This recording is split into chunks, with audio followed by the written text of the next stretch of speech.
Hi, welcome back to the Pet Health segment. I'm Dr. Lindsay Renzullo. I'm Dr. Christopher Nolikin. And we're glad to have you back. Last time we left you off, we said that we were going to discuss spaying and neutering your pet. But we do realize this is actually a very large, involved topic that's very controversial right now. So we thought this was a good time to let you know that we will be launching a longer show for you called the Podcast. We're very excited. In coming months. And so we'll be able to delve into these topics with greater detail.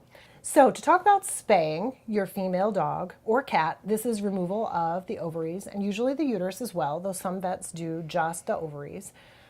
There's a lot of good reasons to spay your dog or cat. Just to get the cat issue over with real quickly, you do not want to live with a female unspayed cat.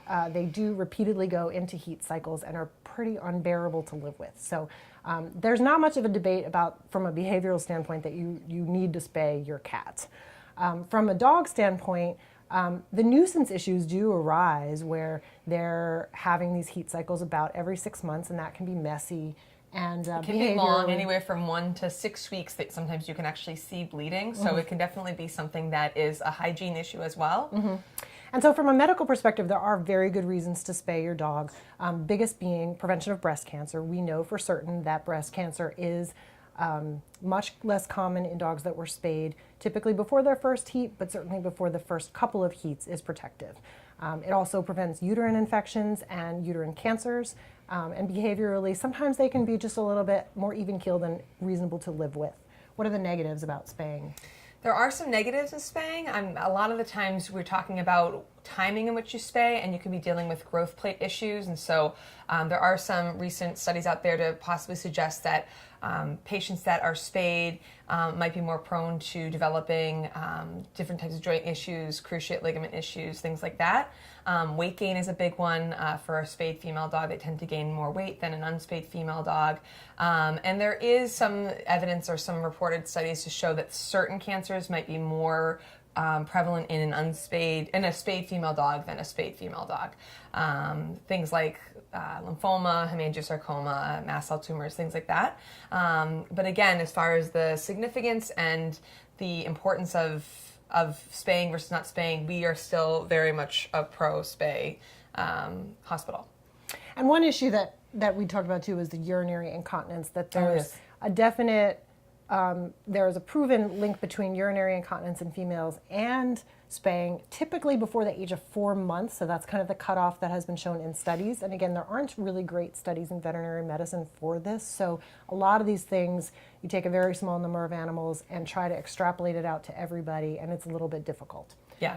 So then neutering, what are the reasons, the pros for neutering? So again, if we sort of separate our cats and our dogs, as far as cats go, there really is no negative sequela of neutering your cat. An intact male cat, they're very odoriferous, and they have behavioral issues. They're constantly wanting to roam and spray within the house. So neuter your male cat, and there's really no questions. As far as male dogs go, neutering male dogs, there are obvious benefits to it.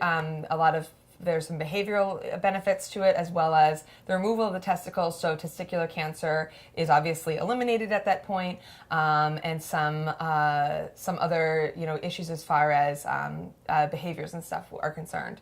What are some negative sequelas of neutering your male dog? I mean, anytime we're talking about anesthesia, there's always a small risk, and we didn't mention that for spays as well, that might be a negative. For neutering males, if you neuter them too young, they don't necessarily complete their growth as a normal male with normal hormonal influences. So they may have longer limbs, and they also may be more prone to different joint abnormalities. Again, some different studies showing different prevalences of cancers, not hugely significant, but there's those concerns. And prostate cancer has been shown to be a little bit more common in neutered males versus intact males, so that's certainly a concern.